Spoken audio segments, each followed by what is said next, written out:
2022년 4월 열나흘 오전 9시 30분 서울시 마포구 합정동 50층짜리 오피스 빌딩의 가장 높은 층에서 강혁은 창밖을 내려다보았다. 한강이 봄볕을 받아 은빛으로 반짝였고 마포대교 위로 차들이 개미 행렬처럼 느리게 움직였다. 빌딩 유리창에는 검은 바탕에 금박 글씨로 새겨진 고급 간판이 또렷이 붙어 있었다. 강혁 탐정사무소. 합정동 골목 초입에서도 올려다보면 보이는 그 간판은 이 도시 어딘가에서 무언가를 잃은 사람들에게 일종의 등대 역할을 했다. 강혁은 42살이었다. 1980년생, 키 185cm에 몸무게 75kg. 왼쪽 눈썹 위에 희미하게 남아있는 흉터는 18년 전 강력계 형사 시절 피의자를 추격하다가 유리 파편을 맞은 흔적이었다. 서울지방경찰청 강력계에서 16년을 버틴 뒤 스스로 사직서를 냈다. 이유를 묻는 동료들에게 그는 딱 한마디만 했다. 더 잘할 수 있는 방법을 알아버렸습니다.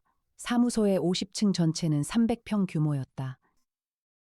안으로 들어서면 먼저 응접 로비가 나타났는데 통유리 너머 한강 풍경이 그대로 펼쳐지는 구조였다. 대리석 바닥과 이탈리아산 가죽 소파가 깔린 이 공간은 웬만한 재벌가 응접실보다 격조가 높았다. 그 안쪽으로 분석실과 실험실이 연결되었고 복도 끝에는 강혁의 개인 집무실이 있었다.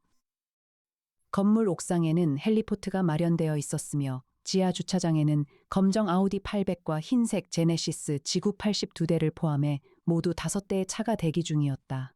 그중 2대는 무인 자율주행 차량이었다. 강혁의 부는 아버지로부터 물려받은 것이었다. 아버지는 부동산과 제조업으로 상당한 재산을 쌓은 사람이었고 강혁은 그 유산을 탐정일에 아낌없이 쏟아부었다. 탐정이라는 직업은 그에게 단순한 생계수단이 아니었다. 무언가를 잃고 무너진 사람들의 뒤를 끝까지 따라가 주겠다는 신념이 그를 매일 아침 일으켰다. 탐정님, 이에나가 집무실 문을 열고 들어왔다. 1998년생, 24살.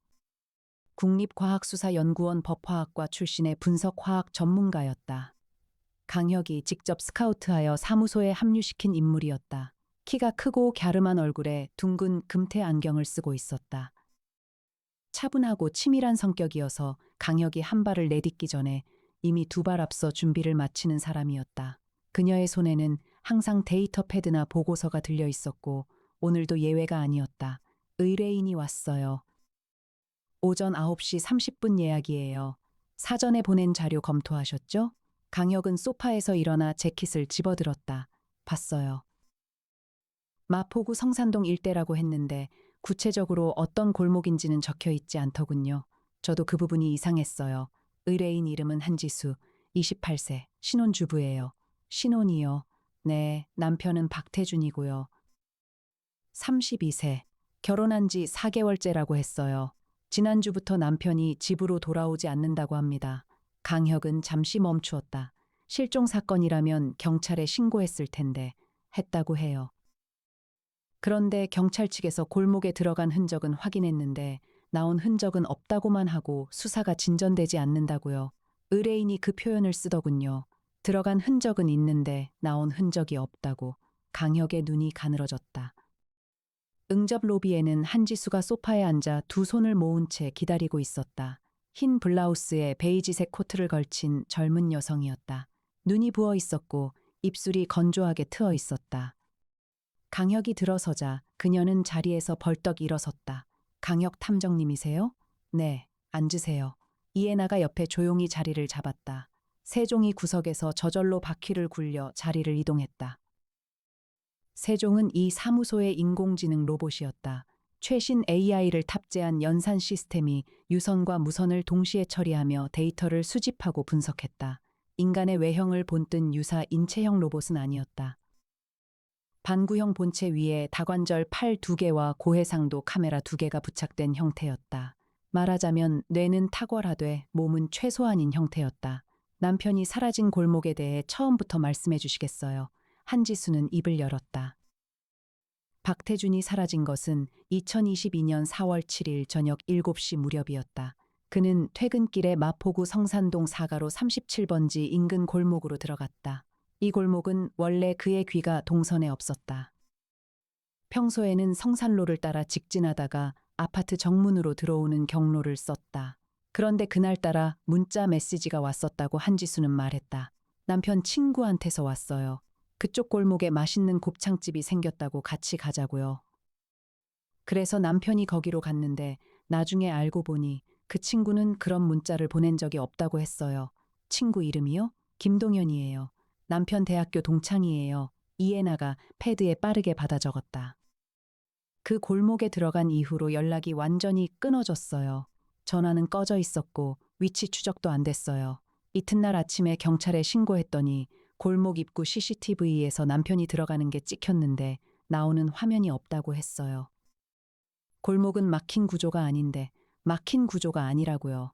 그 골목을 직접 가보셨어요? 한지수는 고개를 끄덕였다. 갔어요. 그런데 이상했어요. 전에 몇 번 지나쳐 본 골목이었는데 갔더니 표지판이 엄청 많이 붙어 있었어요. 벽에도 붙고 전봇대에도 붙고 바닥에도 페인트로 그려져 있었어요. 화살표랑 주소랑 방향 안내랑. 강혁이 몸을 앞으로 기울였다. 그게 언제부터 붙어 있었는지는 모르세요? 골목 주민한테 물어봤는데 한 달 전부터 그랬다고 했어요. 처음에는 두세 개였는데 점점 늘어났다고요. 한지수의 눈에 눈물이 맺혔다. 남편이 거기 어딘가 있는 것 같아요. 무사하기만 하면 좋겠어요. 강혁은 잠시 그녀를 바라보다가 천천히 입을 열었다. 찾아보겠습니다. 의뢰인이 돌아간 뒤 이해나는 즉시 분석에 착수했다. 세종에게 성산동 4가로 37번지 인근 골목의 위성, 이미지 변화 추이를 뽑아오도록 명령했다. 세종은 이 요청을 3분 만에 처리했다. 탐정님 이거 보세요. 이해나가 대형 모니터 앞에 섰다. 화면에는 같은 골목을 찍은 위성 이미지 5장이 시간 순서대로 나열되어 있었다. 1년 전 이미지에서 그 골목은 여느 마포구 이면도로와 다를 게 없었다. 일반적인 주택가 골목이었다. 그러나 2022년 1월부터 표지판들이 하나둘 등장하기 시작했다. 3월 이미지에는 골목 전체가 표지판으로 뒤덮인 것이 위성에서도 확인될 정도였다. 석 달 만에 이 정도면 강혁이 말을 멈추었다. 수량을 세면요? 세종이 뽑은 수치로는 골목길이 약 280m 구간의 표지판 및 표식류가 최소 340개 이상이에요. 가로당 평균 하나 이상이죠. 누가 붙였을까요? 그게 이상한 점이에요. 관할 마포구청에 문의해보니까 설치 허가를 낸 주체가 없대요. 불법 표지물이 맞는데 신고가 워낙 여러 곳에서 겹쳐 들어오다 보니 담당자들이 혼선이 생겨서 아직 철거를 못했다고 했어요. 강혁은 재킷을 집어들었다. 현장에 가봐야겠어요. 준비됐어요. 아우디가 대기하고 있어요. 드론도 2대 챙겼고 세종 이동형 서버도 트렁크에 실었어요. 강혁이 그녀를 잠깐 바라보았다. 항상 먼저 준비가 되어 있군요. 애나 씨, 이해나는 패드를 들어 얼굴을 가렸다. 그게 제 일이니까요.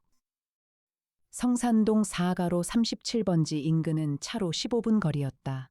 이해나가 직접 운전했다. 그녀의 운전 실력은 사무소 내에서도 전설이었다. 서울 도심 복잡한 이면도로를 내비게이션 없이 기억만으로 빠져나가는데 시간 손실이 거의 없었다.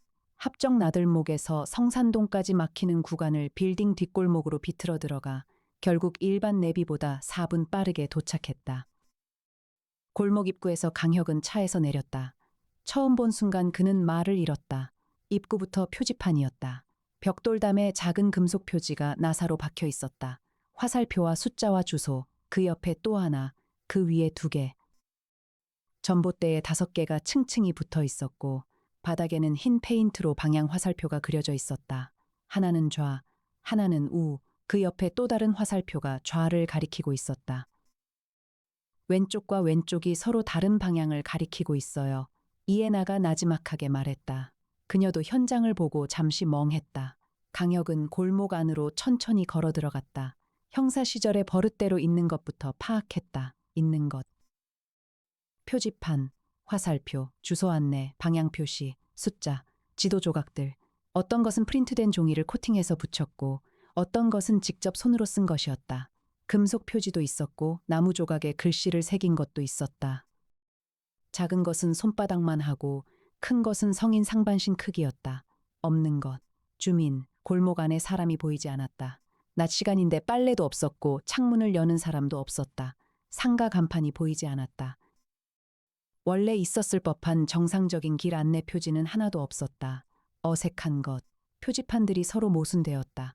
어떤 것은 이 골목이 막다른 길이라고 했지만 실제로는 골목 안쪽으로 계속 이어졌다.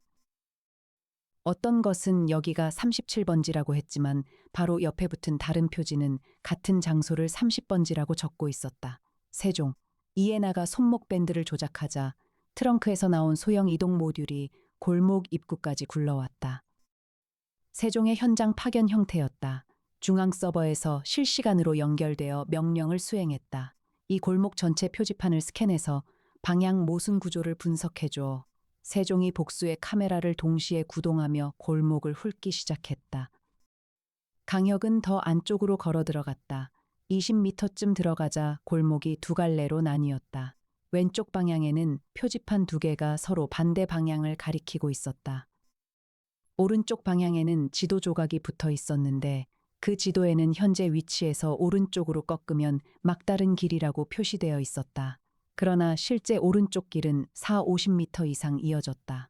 강혁이 왼쪽으로 꺾었다. 30m를 더 걸어가자 또 갈림길이 나왔다. 이번에는 세 갈래였다. 그 순간 강혁의 발끝에 뭔가 걸렸다. 허리를 굽혀 살펴보니 바닥 페인트층이 여러 겹이었다. 오래된 화살표 위에 새 화살표가 덧칠된 게 아니었다. 완전히 다른 방향의 화살표가 겹겹이 쌓여 있었다. 마치 누군가가 주기적으로 방향을 바꿔 그렸거나 여러 명이 각자 다른 방향을 그린 것처럼. 강혁은 사진을 찍었다. 탐정님, 이에나가 뒤에서 불렀다. 세종 분석 결과 나왔어요. 이 골목 342개 표지물 중에서 실제로 골목 구조와 일치하는 방향을 가리키는 것은 17개밖에 없어요. 나머지는 전부 잘못된 방향이거나 모순된 안내예요. 강혁이 돌아섰다. 100분율로 치면 5%. 네. 그러니까 이 골목에서 정상적인 방향 감각으로 길을 찾으려는 사람은 95%의 확률로 잘못된 방향으로 이동하게 돼요. 두 사람은 잠시 서로를 바라보았다. 강혁이 천천히 입을 열었다. 의도적입니다. 사무소로 돌아와 데이터를 정리하는 동안 이에나는 경찰 데이터베이스를 통해 성산동 일대 실종 신고 현황을 조회했다. 강민혁이 도움을 주었다. 강혁의 형이자 서울중앙지검 형사 2부의 고위 간부였다. 강혁이 전화를 걸자 두 번째 신호에 받았다. 형, 혀가 뭐야? 오늘은 또 성산동 이면도로 실종 사건. 경찰 데이터 좀 뽑아줘. 너 마포구 관할은 직접 요청해도 되잖아. 형이 더 빠르잖아. 수화기 너머에서 짧은 웃음이 새어나왔다. 보내줄게. 30분 줘. 실제로 22분 만에 자료가 도착했다. 이에나가 데이터를 펼쳤다. 2022년 1월부터 4월까지 성산동 사가로 37번지 인근에서 신고된 실종 사건이 모두 3건이었다. 첫 번째는 2월 23일, 일용직 노동자 오병철, 53세. 골목 인근 공사 현장에서 점심을 먹으러 나갔다가 돌아오지 않았다. 여전히 행방불명 상태. 두 번째는 3월 9일, 배달기사 신찬우, 27세. 그 골목으로 배달을 들어갔다가 복귀하지 않았다. 오토바이는 골목 안에서 발견되었으나 본인은 없었다. 역시 행방불명. 세 번째가 이번 의뢰인 한지수의 남편 박태준이었다. 석 달 동안 3명. 강혁이 중얼거렸다. 다들 그 골목에서 사라진 거예요. 그리고 경찰 수사는 하나같이 골목을 빠져나간 흔적을 확인하지 못했다는 기록으로 끝나 있어요. 더 이상 진전이 없고요. 이에나가 패드를 탁자에 놓았다. 탐정님, 이 골목에 뭔가 있어요. 강혁은 눈을 감고 의자 등받이에 기댔다. 골목이 사람을 삼키는 구조예요. 표지판들이 방향 감각을 무력화시켜서 한번 깊이 들어가면 스스로 빠져나오지 못하게 만드는 거예요. 그러면 들어간 사람들은 어디 있는 거죠? 골목이 복잡한 미로라면 어딘가 중심이 있겠죠. 사람들이 모이는 지점이. 강혁이 눈을 떴다. 내일 아침 다시 가겠습니다. 이번에는 드론을 먼저 날려요. 이튿날 이른 아침 이에나는 드론 2대를 골목 상공으로 날렸다. 한 대는 고도 30m에서 전체 조감을 담당했다. 다른 한 대는 고도 5m에서 골목 안을 낮게 훑었다. 두 드론이 수집하는 영상과 데이터가 실시간으로 세종에게 전달되었다. 강혁은 차 안에서 태블릿으로 드론 영상을 주시했다. 골목 구조가 드론 화면에 드러났다. 지상에서 걸어갈 때는 미처 파악하지 못했던 구조였다. 성산동 사가로 37번지를 중심으로 이면 도로들이 복잡하게 얽혀 있었는데 드론 시점에서 보니 그 골목들이 하나의 패턴을 형성하고 있었다. 바깥쪽으로 갈수록 거짓 표지판의 밀도가 높아졌다. 중심으로 갈수록 표지판 수가 줄어들었다. 세종 중심 좌표 계산, 성산동 사가로 37번지 3호 건물이 표지판 밀도 최저 지점입니다. 해당 건물로 진입하는 경로에 있는 표지판들은 인근 표지판들과 달리 방향이 일관성 있게 해당 건물을 회피하도록 설정되어 있습니다. 이해나가 고개를 들었다. 그 건물로 오지 말라는 뜻이에요? 아니면 그 건물을 숨기려는 것이죠.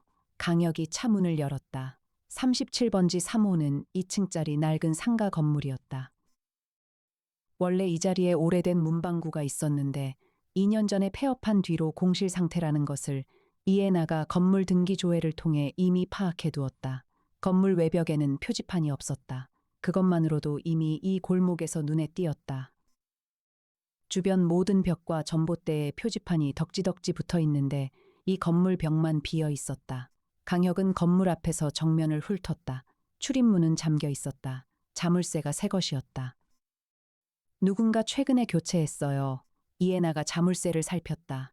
잠긴 지 얼마 안 됐어요. 날씨 먼지가 아직 안 쌓였거든요. 강혁이 주위를 한 바퀴 돌았다. 건물 옆에 좁은 통로가 있었다. 성인 한 명이 겨우 지나가는 폭이었다. 담장과 건물 사이의 공간이었다. 그 안으로 들어서자 작은 창이 보였다. 창에는 커튼이 쳐져 있었는데 아랫부분이 살짝 들려 있었다. 강혁이 허리를 굽혀 안을 들여다보았다. 어두컴컴한 내부에 사람의 모습이 보였다. 한 명이 아니었다. 여러 명이었다. 강혁은 즉시 이해나에게 신호를 보냈다. 이해나가 강민혁에게 전화를 걸었다. 민혁 씨 지금 저인데요. 탐정님이 성산동 현장에서 요청드려도 될까요? 실종자가 건물 안에 있는 것 같아요. 영장 발부 빠르게 부탁드려요. 20분 뒤에 경찰이 도착했다. 문을 따고 들어가자 안에는 3명이 있었다. 오병철이었다. 신찬우였다. 그리고 박태준이었다. 3명 모두 살아있었다. 그러나 상태가 이상했다. 3사람은 건물 바닥에 각각 따로 앉아 있었다. 눈을 뜨고 있었지만 초점이 없었다. 강혁이 박태준의 어깨를 흔들었다. 반응이 느렸다. 이름을 부르자 고개를 들었지만 강혁을 알아보는 것 같지 않았다. 여기가 어디인지 알아요? 박태준은 고개를 흔들었다. 길을 잃었어요. 골목에서 길을 잃었어요. 그의 목소리는 무감각했다. 이해나가 각 사람의 상태를 신속하게 점검했다. 신체적 상해는 없었다. 탈수 증세가 있었고 극도로 피로한 상태였다. 오병철은 22일째였다. 신찬우는 40일째, 박태준은 7일째였다. 먹을 것이나 물은요? 박태준이 구석을 가리켰다. 구석에는 생수병 여러 개와 빵 봉지가 쌓여 있었다. 누가 갖다 놓았어요? 모르겠어요. 눈을 감았다가 뜨면 있었어요. 구급차가 도착하고 3사람이 이송되는 동안 강혁은 건물 내부를 꼼꼼하게 살폈다. 바닥에 쪼그리고 앉았던 자리마다 자국이 남아 있었다. 사람이 오래 앉아 있으면 바닥에 그런 자국이 생겼다.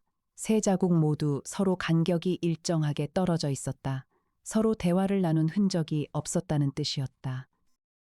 벽에는 표지판이 없는 대신 손가락으로 긁은 듯한 자국이 있었다. 가까이 다가가서 보니 글씨였다. 나가는 길이 없다. 이해나는 3사람이 병원으로 이송된 뒤 현장에서 수거한 샘플을 실험실로 가져왔다. 사무소 실험실에는 송태풍 박사가 기다리고 있었다. 43살, 의학 박사이자 범죄학 전공자. 현장 감식과 법의학 분석에서 사무소의 수석 연구원이었다. 키는 크지 않았지만 눈이 날카롭고 손이 빨랐다. 실험 도구를 다루는 정밀함은 보는 사람이 감탄할 정도였다. 나정희가 옆에서 보조했다. 30대 중반. 이목구비가 반듯한 미인이었다. 사무소 조수로 일한 지 2년이 넘었고 송 박사의 실험 보조와 강혁의 행정 업무를 동시에 처리했다. 공기 샘플이에요. 건물 내부에서 채취했어요. 이해나가 통을 내밀었다. 송태풍이 샘플을 받아 분석기에 넣었다. 15분이 지났다. 탄소 산화물 농도가 정상 범위의 이 배예요. 밀폐 공간에서 장시간 있으면 생길 수 있는 수치예요. 산소 농도는 정상이고요. 뇌에 직접적인 영향을 주는 물질은 안 보여요. 그러면 왜 세 사람이 그 상태였을까요? 송태풍이 잠시 생각했다. 심리적 포획 상태일 수 있어요. 미로 같은 환경에서 방향 감각을 완전히 잃은 사람은 극도의 무기력증에 빠지는 경우가 있어요. 일종의 공간 해리 상태예요. 몸은 멀쩡한데 정신이 그 공간을 벗어나지 못하는 거죠. 좁은 미로에서 며칠을 헤맨 뒤에 포기하면 그 자리에 주저앉아 버려요. 그 상태로 40일 넘게 있었다는 게 말이 돼요? 먹을 것이 주기적으로 공급되었다면 가능해요. 오히려 그게 더 수상한 지점이에요. 누군가 그 사람들이 거기 있다는 것을 알면서도 신고는 하지 않고 살려만 두었다는 뜻이니까요. 강혁이 문을 열고 실험실로 들어왔다. 그는 이미 이 이야기를 세종을 통해 실시간으로 듣고 있었다. 먹을 것을 공급한 사람이 표지판도 설치한 사람일 가능성이 높아요. 강혁이 말했다. 왜 잡아두는 건지가 문제죠. 이에 나는 그날 저녁 골목 인근 주민들을 직접 방문했다. 나정이와 함께 두 팀으로 나누어 인근 50세대를 방문했다. 대부분은 문을 잘 열어주지 않았다. 이 골목 근처 주민들은 뭔가 불안한 기색이 역력했다. 문을 열어준 사람들도 말을 아꼈다. 그러나 한 곳에서 의미 있는 정보를 얻었다. 37번지 맞은편 36번지 2층에 사는 60대 여성 강순자였다. 그 건물요. 예전에 문방구였을 때는 아저씨가 혼자 운영하셨어요. 조용하고 말 없는 분이었는데 2년 전에 문을 닫았어요. 그 다음에는 아무도 없었는데 작년 겨울부터 밤에 불이 켜졌다 꺼졌다 해요. 그 아저씨 성함이나 연락처를 아세요? 강순자가 잠시 생각했다. 이름은 이진수였던 것 같아요. 50대 중반이었을 거예요. 폐업하고 나서는 못 봤어요. 그냥 사라졌어요. 이해나가 사무소로 돌아오면서 세종에게 이진수에 대한 조회를 요청했다. 이진수, 1968년생.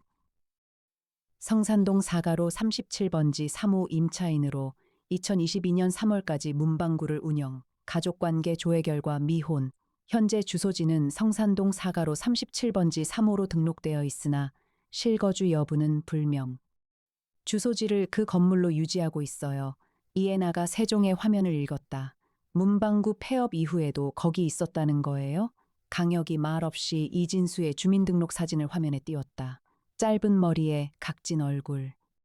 표정이 없는 중년 남성의 사진이었다.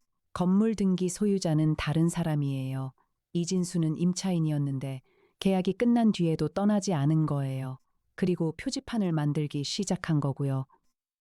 이튿날 강혁과 이해나는 건물 내부를 더 꼼꼼하게 조사했다. 이번에는 경찰 협조 없이 단독으로 진입했다. 자물쇠는 전날 경찰이 이미 파손한 상태였다.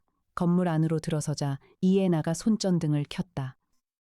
1층은 과거 문방구 영업 공간이었다. 진열대가 빈 채로 남아 있었고 계산대 위에 먼지가 두껍게 쌓여 있었다. 그러나 한쪽 벽은 달랐다. 그 벽 전체가 지도로 덮였다. 성산동 일대 지도가 엄청난 크기로 프린트되어 붙어 있었다. 그것 하나가 아니었다. 그 위에 또 다른 지도가 겹쳐 붙어 있었다. 그 위에 또 하나, 층층이 붙은 지도들이 가장자리가 들뜨고 구겨져 있었다. 오래된 것은 누렇게 변색되어 있었다. 최근 것은 흰 바탕이 선명했다. 이해나가 최근 것부터 하나씩 들어서 아래를 확인했다. 탐정님, 이것 좀 보세요. 가장 오래된 것처럼 보이는 지도에는 날짜가 적혀 있었다. 2018년 11월 13일. 그 지도 위에 손으로 선이 그어져 있었다. 골목을 나타내는 선들 위에 화살표가 빼곡히 그어져 있었고 어떤 곳은 두껍게 강조되어 있었다. 이진수가 그린 거예요. 강혁이 말했다. 연도로 보면 4년 전부터 이걸 시작했네요. 문방구 운영하면서 동시에 이걸 만든 거예요. 강혁은 벽에서 시선을 거두지 않았다. 이진수에게 이 골목이 특별한 의미가 있었을 거예요. 2층으로 올라가자 작은 방 하나가 있었다. 방 안에는 간이 침대와 책상이 있었다. 책상 위에는 각종 공구와 금속 표지판 제작 재료들이 쌓여 있었다. 수작업으로 표지판을 만들어 온 공간이었다. 책상 서랍을 열자 낡은 수첩이 나왔다. 강혁이 수첩을 펼쳤다. 첫 페이지에 또렷한 손글씨로 이렇게 적혀 있었다. 사람들이 이 골목에서 자신을 잃어버리게 하자. 그래야 나도 잃어버렸다는 말이 된다. 강혁은 수첩을 가져왔다. 사무소에서 이해나와 함께 밤새 수첩을 분석했다. 수첩은 일기와 메모를 섞은 형태였다. 날짜 순서가 불규칙했고 문장이 끊기거나 갑자기 바뀌는 부분도 있었다. 그러나 내용은 일관된 흐름을 가지고 있었다. 이진수는 2016년에 이 골목에서 아내를 잃었다. 수첩에 따르면 아내의 이름은 이명주, 38살. 이진수와 결혼한 지 12년 된 아내였다.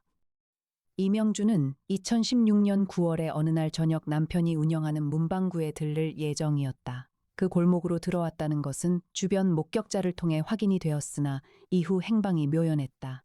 시신도 발견되지 않았다. 경찰 조사에서는 단순 실종으로 처리되었다. 그러나 이진수는 그것을 받아들이지 않았다. 수첩에는 이렇게 적혀 있었다. 명주는 이 골목에서 방향을 잃었을 것이다. 아무도 이 골목이 사람의 방향 감각을 빼앗는다는 것을 알지 못한다. 나는 안다. 이 골목에는 뭔가 있다. 눈에 보이지 않는 무언가. 지리적 착각을 만들어내는 구조. 나는 그것을 증명하려 했다. 아무도 믿지 않았다. 그러다가 2년 뒤 페이지의 내용이 달라졌다. 아무도 믿어주지 않는다면 직접 만들어야 한다. 이 골목이 사람을 삼킨다는 것을. 증명이 아니라 재현이다. 이해나가 수첩을 읽다가 멈추었다. 탐정님, 이 사람 미친 게 아니에요, 아니에요. 강혁도 같은 부분을 읽고 있었다. 이진수는 이 골목에 진짜 사람을 삼키는 구조가 있다고 믿었어요. 그리고 그것을 증명하려고 인위적으로 같은 구조를 만든 거예요. 자신이 경험했다고 믿는 것을 재현한 거죠. 그 과정에서 실제로 3명이 사라졌고요. 2사람 사이에 침묵이 흘렀다. 강혁이 수첩을 덮었다. 이진수는 지금 어디 있을까요? 강혁은 세종에게 이진수의 카드 사용 내역과 통신 기록 조회를 요청했다. 강민혁이 검찰 채널로 빠르게 처리해 주었다. 이진수의 마지막 카드 사용은 2022년 3월 21일이었다. 성산동 인근 편의점에서 생수와 빵을 구매했다. 실종자들에게 공급한 것과 같은 품목이었다. 이후 카드 사용 내역이 없었다. 핸드폰 신호도 3월 21일 이후로 감지되지 않았다. 실종자들의 먹을 것을 마지막으로 공급한 뒤로 이진수 자신도 사라진 거예요. 이해나가 말했다. 강혁이 일어섰다. 건물 지하. 건물 지하요? 드론 화면에서 봤어요. 건물 지하 환기구가 있었는데 막혀 있었어요. 지하 공간이 있다는 뜻이에요. 어제 내부 조사에서 지하로 내려가는 계단을 못 찾았어요. 숨겨져 있었을 거예요. 2사람은 다시 차를 몰아 현장으로 향했다. 이번에는 이해나가 나정희에게 현장 좌표를 공유했다. 나정희는 옥상 헬리포트에서 드론 2대를 추가로 날려 상공 지원을 했다. 건물 외벽 열화상 카메라를 통해 지하 공간의 윤곽을 잡았다. 지하로 내려가는 입구가 계산대 뒤에요. 세종이 분석 결과를 전송했다. 강혁이 계산대를 밀었다. 뒤쪽 바닥에 납작한 경첩이 달린 나무 덮개가 있었다. 잡아당기자 좁은 계단이 나타났다. 강혁이 먼저 내려갔다. 이해나가 뒤따랐다. 지하 공간은 예상보다 넓었다. 15평 정도. 사방이 콘크리트로 막혀 있었고 형광등이 천장에 하나 달려 있었다. 형광등은 꺼져 있었다. 손전등 빛이 공간을 휩쓸었다. 구석에 사람이 있었다. 이진수였다. 그는 벽에 등을 기댄 채 바닥에 앉아 있었다. 눈을 감고 있었다. 의식이 없었다. 이해나가 즉시 손목 밴드를 넣어 구급 연락을 했다. 강혁이 이진수의 곁에 무릎을 꿇고 맥을 확인했다. 맥이 있었다. 탈수가 심했다. 피부가 창백했다. 바닥에는 수첩 한 권이 펼쳐진 채 떨어져 있었다. 강혁이 집어들었다. 마지막 페이지에 이런 문장이 적혀 있었다. 나도 방향을 잃었다. 계단이 어디 있는지 알면서도 올라갈 수 없었다. 명주가 느꼈을 것처럼 이제 나도 느낀다. 이진수가 병원으로 이송된 뒤 강혁은 지하 공간에서 한참을 더 있었다. 이해나가 옆에 앉아 기다렸다. 강혁이 천천히 입을 열었다. 이진수가 만든 게 아니에요. 이해나가 고개를 들었다. 표지판 들려? 이진수는 이 골목에 원래 그런 구조가 있다고 믿었어요. 그리고 그 구조를 재현하려고 표지판을 만들었죠. 그런데 강혁이 지하 공간의 벽을 가리켰다. 벽 한 면에 낡은 지도가 붙어 있었다. 이진수가 수집한 것들과 달리 인쇄 연도가 훨씬 오래된 지도였다. 강혁이 가까이 다가갔다. 지도의 연도는 1978년이었다. 그 지도에 이 골목이 그려져 있었다. 그런데 지도 위에 손으로 그어진 선들이 있었다. 화살표들이었다. 지금 골목에 붙어 있는 것과 동일한 패턴의 화살표들. 1978년에 이미 누군가 이 골목의 방향 표지를 그려놓았다. 4년이 아니에요. 강혁이 나지막하게 말했다. 이 골목에서 사람들이 방향을 잃는 현상은 훨씬 오래전부터 있었어요. 이에나가 자리에서 일어나 지도 앞으로 걸어갔다. 그러면 이진수가 재현한 게 아니라 이진수는 이미 존재하던 현상을 또 한 번 강화한 것뿐이에요.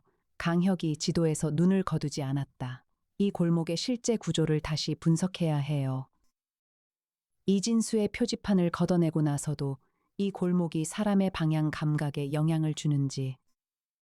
이틀 뒤 이에나는 세종과 드론을 이용해 골목의 지리 측정을 다시 시작했다.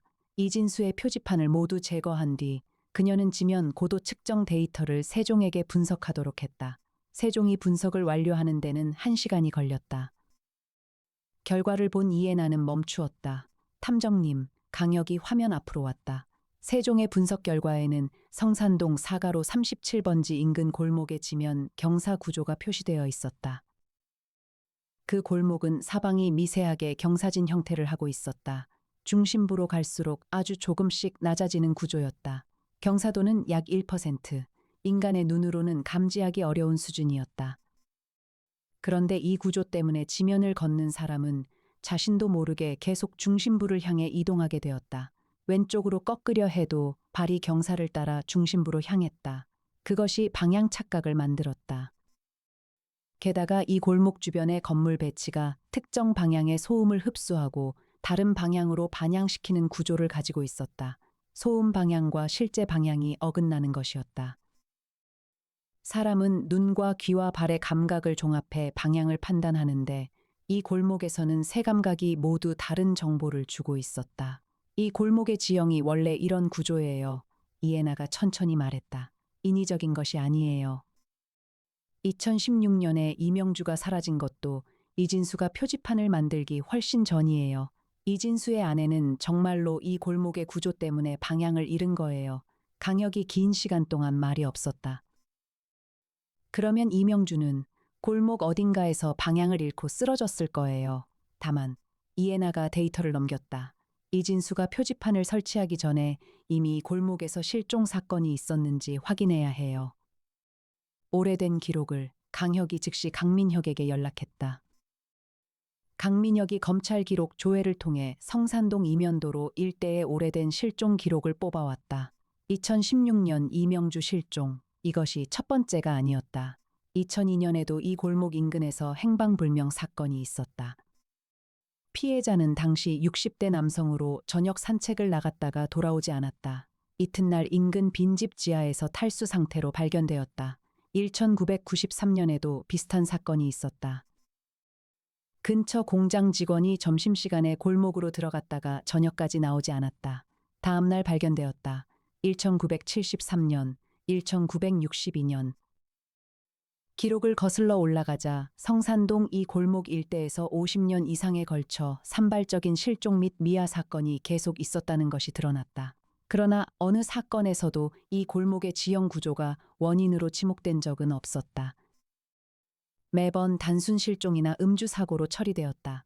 이진수는 혼자서 그 연결고리를 찾으려 했던 것이었다. 강혁이 오래된 기록들을 하나하나 읽었다. 그리고 1978년 기록을 발견했다. 당시 마포구청에서 이 골목에 대해 내부 검토를 실시한 내용이었다. 담당 공무원의 보고서에는 이렇게 적혀 있었다. 해당 지역 주민들로부터 골목에서 방향을 잃는다는 민원이 수차례 접수됨. 현장 확인 결과 특이사항 없음, 주민 불안 심리에 기인한 것으로 판단하여 별도 조치 없이 민원 종결 처리함. 강혁은 그 문장을 2번 읽었다. 50년 전에 이미 알고 있었어요. 이에나가 나지막하게 말했다.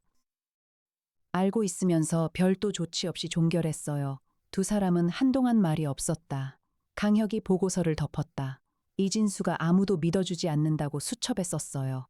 네, 50년 동안 아무도 믿어주지 않았던 거예요. 이진수만이 아니라 그 전에 사라진 사람들의 가족들도. 이틀 뒤 이진수는 의식을 회복했다. 강혁과 이해나가 병원으로 찾아갔다. 이진수는 침대에 앉아 창밖을 보고 있었다. 강혁이 들어서자 그를 바라보았다. 눈에 감정이 없었다. 강혁이 의자를 당겨 이진수 앞에 앉았다. 이명주 씨가 그 골목에서 사라진 뒤 신고했을 때 경찰이 뭐라고 했어요? 이진수가 천천히 입을 열었다. 방향 감각이 무너지는 골목 같은 건 없다고 했어요. 아내가 혼자 떠났을 가능성을 물었어요. 부부 사이가 안 좋았던 것 아니냐고도 물었어요. 강혁이 그의 말을 끊지 않았다. 기록을 다시 봐달라고 했어요. 50년 전에도 같은 민원이 있었다고 했어요. 담당 형사가 웃었어요. 이진수가 시선을 내렸다. 그래서 직접 증명하려 했어요. 그 골목이 정말 사람을 삼킨다는 것을. 표지판을 많이 붙이면 더 강력한 효과가 날 거라고 생각했어요. 그러면 누군가 다시 들어갔다가 나오지 못할 거고, 그러면 수사를 다시 해줄 거라고 강혁이 말했다. 그 사람들이 다칠 수 있었어요. 알아요. 그래도 그렇게 했어요. 명주가 거기서 사라졌으니까요. 아무도 안 믿으면 직접 만들어야 했으니까요. 강혁은 한참 그를 바라보았다. 이명주 씨의 행방은 결국 확인이 안 되었어요. 이진수의 눈에 뭔가가 지나갔다. 알아요. 알면서도 믿을 수밖에 없었어요. 거기서 사라졌으니까요. 강혁이 자리에서 일어섰다. 그 골목의 지형 구조를 분석했어요. 원인이 있었어요. 지면 경사와 소음 반향 구조가 결합한 거예요. 이진수 씨 말이 맞았어요. 이진수가 강혁을 쳐다보았다. 그러나 이명주 씨가 어디로 갔는지는 그것만으로는 알 수 없어요. 그 골목이 방향 감각을 빼앗는다는 것은 증명이 되었어요. 그러나 이명주 씨가 그 안에서 어딘가로 이동한 뒤 어떻게 되었는지는 아직 더 찾아야 해요. 이진수는 아무 말도 하지 않았다. 그러나 눈가에 뭔가가 고였다. 사무소로 돌아온 강혁은 세종에게 마지막 분석을 요청했다. 2016년 이명주 실종 사건을 기준으로 그 골목 지형 구조를 이용해 이명주가 이동할 수 있는 경로를 시뮬레이션 하도록 했다. 방향 감각을 잃은 성인이 그 골목 구조에서 어떤 이동 패턴을 보이는지 세종의 AI가 계산했다. 30분이 지났다. 세종이 결과를 출력했다. 37번지 3호 건물 기준 북동쪽 방향 약 80m 지점에 위치한 폐가가 가장 높은 확률의 경유 지점으로 분석됩니다. 해당 폐가는 1998년부터 공가 상태이며 등록 소유자는 현재 서울시입니다. 폐가 이해나가 세종의 화면을 들여다보았다. 거기를 확인한 적이 없었어요. 강혁이 일어섰다. 그 폐가는 골목 북동쪽에 있었다. 2층짜리 단독주택이었다. 문은 잠겨 있지 않았다. 경첩이 녹슬어 문이 저절로 열려 있는 상태였다. 강혁과 이해나가 안으로 들어섰다. 집안은 오래전에 비워진 흔적이 역력했다. 가구는 없었고 먼지가 두꺼웠다. 그러나 구석에 쌓인 쓰레기 사이에서 이해나가 무언가를 발견했다. 낡은 지갑이었다. 지갑 안에 신분증이 있었다. 이명주, 1978년생. 강혁이 지갑을 들고 오래도록 바라보았다. 여기 있었어요. 이해나가 말했다. 여기서 방향을 잃고 쓰러졌다가 어떻게든 탈출했거나 아니면 강혁이 말을 이었다. 2층을 확인해야 해요. 2층 계단을 올라가자 작은 방이 하나 있었다. 그 안에 낡은 담요가 뭉쳐 있었다. 담요 안에 유골이 있었다. 강혁은 즉시 강민혁에게 연락했다.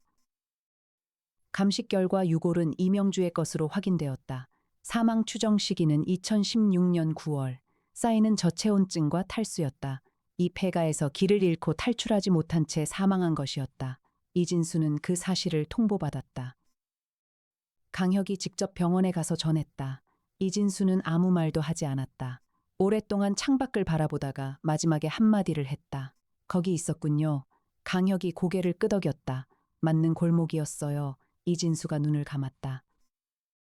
법적으로 이진수는 불법 사유 침해 및 감금에 준하는 혐의를 받았다. 그러나 세 실종자 모두가 신체적 피해를 주지 않은 점과 이진수가 그들에게 먹을 것을 공급한 점, 그리고 이진수 자신도 극도의 심리적 고통 상태에 있었다는 점이 참작되었다. 강민혁이 관련 서류 처리를 도왔다. 세 실종자는 모두 회복했다. 박태주는 퇴원 후 아내 한지수와 재결합했다. 한지수는 사무소에 인사를 왔다. 강혁은 잠깐 그녀와 악수를 나누고 별말을 하지 않았다. 마포구청에는 해당 골목의 지형 구조 개선에 대한 공식 건의서가 제출되었다. 강혁과 이해나가 함께 작성했다. 지면, 경사 조정과 골목 내 소음 흡수 시설 설치를 요청하는 내용이었다. 이 건의서에 첨부된 분석 자료를 토대로 마포구청은 정밀 실태 조사를 실시하기로 했다. 이 사건이 마무리된 뒤 며칠 뒤 저녁이었다. 이해나는 사무소 실험실에서 늦게까지 데이터를 정리하다가 세종에게 한 가지를 더 확인해달라고 했다. 이진수가 수집한 지도들 중에서 가장 오래된 것이 1978년이었는데 그게 지하 공간에 있었잖아요. 그 지도를 이진수가 가져온 건지 원래 거기 있었던 건지 확인이 됐어요? 세종이 잠시 처리한 뒤 답했다. 지하 공간의 지도 지지 구조물 접착 상태를 분석한 결과 해당 지도는 최소 20년 이상 그 위치에 부착되어 있었던 것으로 추정됩니다. 이진수 씨의 문방구 임차 기간은 2004년부터 2022년까지로 20년 이하이므로 이진수 씨가 가져온 것이 아닐 가능성이 높습니다. 이해나가 멈추었다. 그러면 이진수 이전에도 누군가 그 지하 공간을 사용하고 있었다는 거예요? 그렇게 판단됩니다. 이해나는 세종의 화면을 바라보다가 강혁의 집무실 쪽으로 고개를 돌렸다. 강혁이 문을 열고 나왔다. 이 이야기를 실시간으로 듣고 있었던 것이다. 두 사람은 잠시 서로를 바라보았다. 이 골목을 오래전부터 알고 있던 사람이 있어요. 강혁이 말했다. 그리고 그 사람은 이진수가 아니에요. 이해나가 안경을 고쳤으며 패드를 들었다. 새 의뢰를 받기 전에 확인해야 할 것 같아요. 강혁이 창가로 걸어갔다. 합정동 50층 창밖으로 서울 야경이 아래에 깔려 있었다. 어딘가에 길이 있었다. 그리고 어딘가에 그 길을 알고 있는 사람이 있었다. 이 도시에는 아직 밝혀지지 않은 골목들이 너무나 많았다. 강혁 탐정사무소의 불은 꺼지지 않았다. 이진수가 퇴원하고 2달이 지났다. 그는 성산동 골목으로 돌아오지 않았다. 조용한 외곽 지역으로 이사했다. 이진수가 보낸 짧은 문자 메시지가 사무소에 도착했다. 수신인은 강혁이었다. 찾아주셔서 감사합니다. 명주를 찾아주셔서요. 비로소 이제 그 골목에서 나온 것 같습니다. 강혁은 그 문자를 오래 바라보았다. 그리고 답장을 보냈다. 40년이 넘어도 그 골목에서 아직 한 사람이 나오지 못했습니다. 찾겠습니다. 이것은 그 지하 공간에 1978년 지도를 처음 붙인 사람에 대한 이야기이기도 했다. 그 이야기는 아직 끝나지 않았다.